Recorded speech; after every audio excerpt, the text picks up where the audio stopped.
Hello, everybody.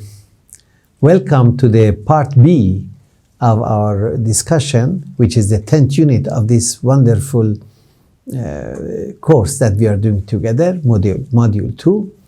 And we have been discussing about investigating the truth. So, besides humility and sincerity that ego can definitely pollute, there are also other moral and spiritual qualities needed to cross the valley of search. In the, again, old literature, it talks about 7 valleys that one has to cross to reach the, beloved of his heart, his destination in life. So he says, the first valley is the valley of search. So what are the other qualities necessary to cross the valley of search? One is ardor. Second is patience. Third is courage. And fourth is perseverance. Not to give up. Especially perseverance is something that not everybody really has it. But those who have accomplished things in life, they are the ones who have had it. So it is a requirement to accomplish things in life, perseverance. It's in fact a law of nature that nothing happens, no fruit will come without perseverance. So also, if you want to achieve something, we have to be steadfast. We have to persevere. So, when love for knowledge and truth becomes a passion, one becomes single-minded to endeavor to reach the truth everywhere. There is another story, if I may say. Sure. Some of you have heard about Majnun of love, the story of Majnun and Layla, or Layli, some people say. It is said that one day Majnun means, mad. So he was, mad in love with Layli or Layla. So one day they saw that Majnun was sifting dust. He was putting dust and he was sifting it. And he was crying and weeping intensely. Somebody asked him, "What are you doing, Majnun?" He said, "Oh, I'm searching for my beloved Layli."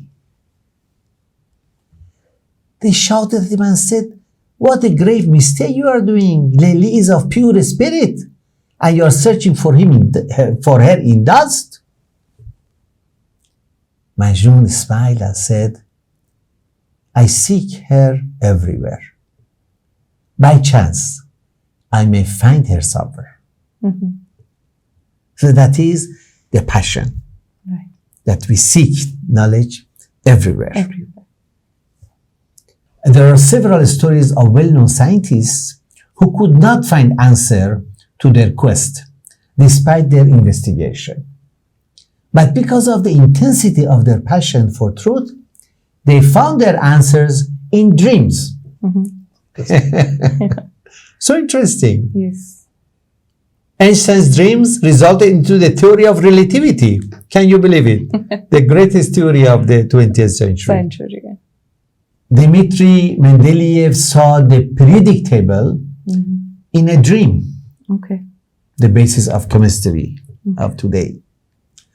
Or discovery of evolution by natural selection, or structure of benzene and aromatic chemistry.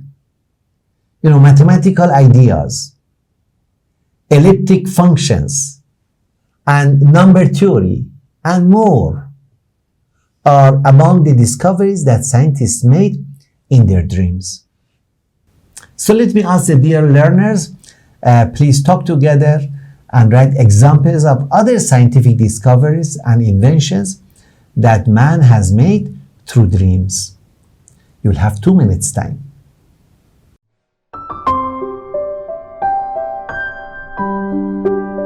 Well, I wish I would also have such dreams where some discovery could be made, some inventions. But someone would like to give some examples of such discoveries in the dreams. Yes, there have been other great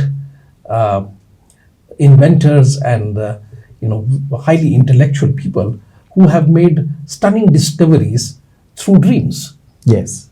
Alfred Russel Wallace was one among them. He traveled in Brazil and Southeast Asia, recording different species. We know that the world is full of so many different species. And he was trying to understand the differences he saw when species were separated by geographical barriers.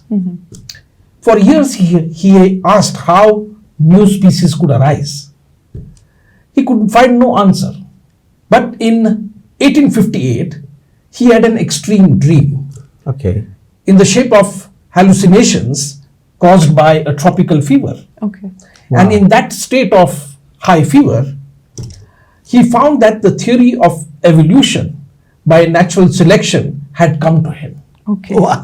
Wonderful.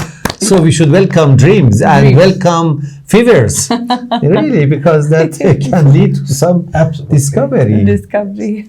Well, I have also had some fevers resulting to something very good in my life, but it is beyond the discussion here. Right. Yes, please. Another example of significant discovery man has made through dream is the proofs that nerves transmit signals chemically, and this was a dream that Otto Levy had. Okay. Okay. Then the idea of helix spiral structure for our DNA by James Watson. Again, it was through a dream. Dream. Neil Bohr found the answer to atomic structure through a dream. Okay. Very interesting. And Louis Agassiz, another great mind, found the anatomical structure of a fossil fish in his dream. Again, dream. Wow. Wow. So Wonderful. these are some of those examples. Remarkable dreams, remarkable dreams. No wonder dream itself is a mystery, Mystery. in our life, really. But then the passion for truth leads to such dreams. Now, in addition to the above, there have been difficult problems saved by earnest seekers who could unexpectedly resolve them or found important insights to their solution after a period of meditation and reflection. So dream is one thing, then meditation and reflection that we have discussed earlier is another way to find solution to the complex questions that we may have. In the ancient days, there was a school where, in addition to standard lectures, they would engage in collective silent meditation and reflection, on various scientific and spiritual problems. This society expanded, and up to the 20th century, they were operating. Numerous books and episodes have been written by their leaders. When they assembled in their meeting house, they sat silently and started contemplating, meditating. Okay. The leader opened with a certain proposition and said to the assembly, for example, you must meditate on this problem. So interesting. A group of people sitting together, all meditating on a specific problem. Right. Absolutely. Wow, what a knowledge can be generated by each person many perspectives. meditating. Oh, yes. Then, freeing their minds from everything else, as we discussed before, you have to abstract yourself from the surrounding. They sat and reflected. And before long, the answer was revealed to them. Very interesting. Very interesting. Many puzzling questions were resolved by this illumination. I wish really we could learn from this school, and even in our academic pursuits, we use this method of meditation. Questions such as, for example, the problem of reality of the spirit of man that we don't know. We don't know. They could get answers through reflection and meditation. Or the question of the inner life of the spirit and of its fate after ascension from the body. They also meditated upon scientific questions of their day. They also, likewise, they could solve some of the scientific challenges that they had. These people, they were called followers of the inner light, which was there also in school of that name, was there also with a similar pattern of operation in some other countries also. They attained to a superlative degree of power and were entirely freed from blind dogmas and imitations, because they could reflect, and then those dogmas had no basis to believe in. Men relied on the statements of these people. By themselves, within themselves, they solved mysteries. So when we really say that we are created rich, and we can seek knowledge from our own self, not from others, Yes. this is a good example of it. Yes. And that's what we don't do. We seek knowledge from others. Whereas these people, through meditation, that is seeking knowledge from their own spirit, it will solve such marvelous issues, scientific, spiritual, and other issues. So, now let me ask the dear learners if you know of any experience with respect to receiving knowledge through meditation. You write and share with your learning partner receiving knowledge through meditation, even maybe your own experience. 2 minutes time.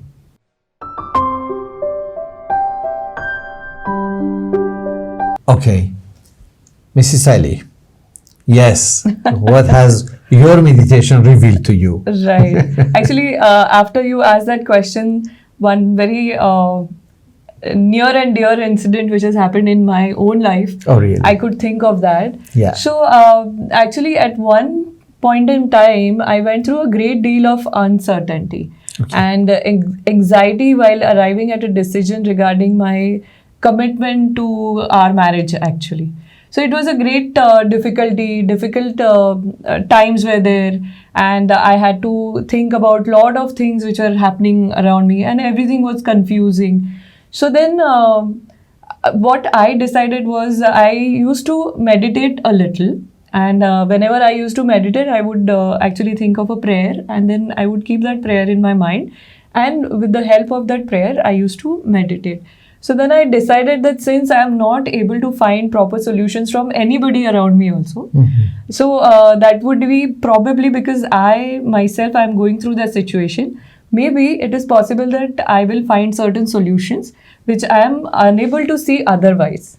Okay. So I did for a couple of days. I started meditating. Initially, it was very because there was a lot of anxiety. It was not so easy to meditate. Yes. There were a lot of interruptions.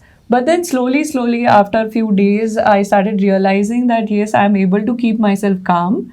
I'm able to peacefully think about the situation that is surrounding me. And at the end, I'm able to even say the prayer that I had decided that I will be praying.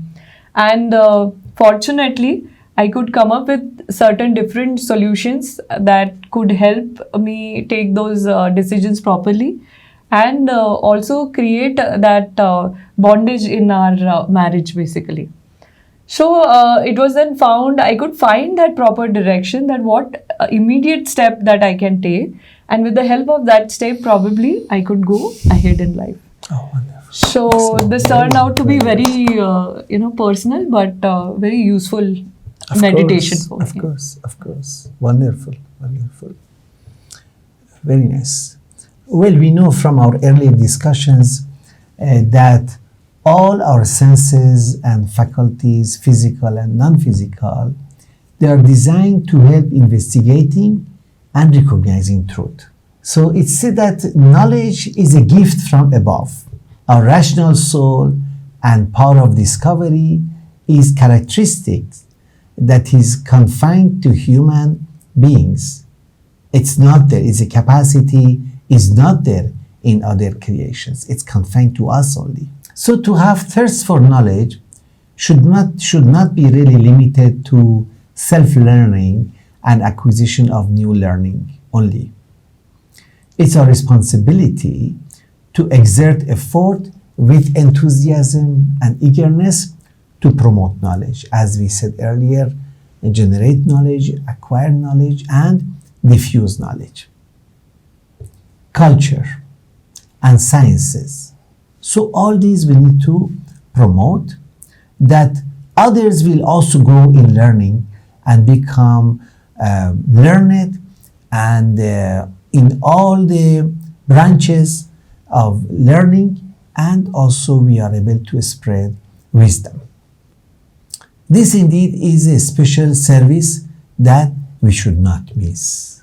That's a very, very wonderful service that we can do.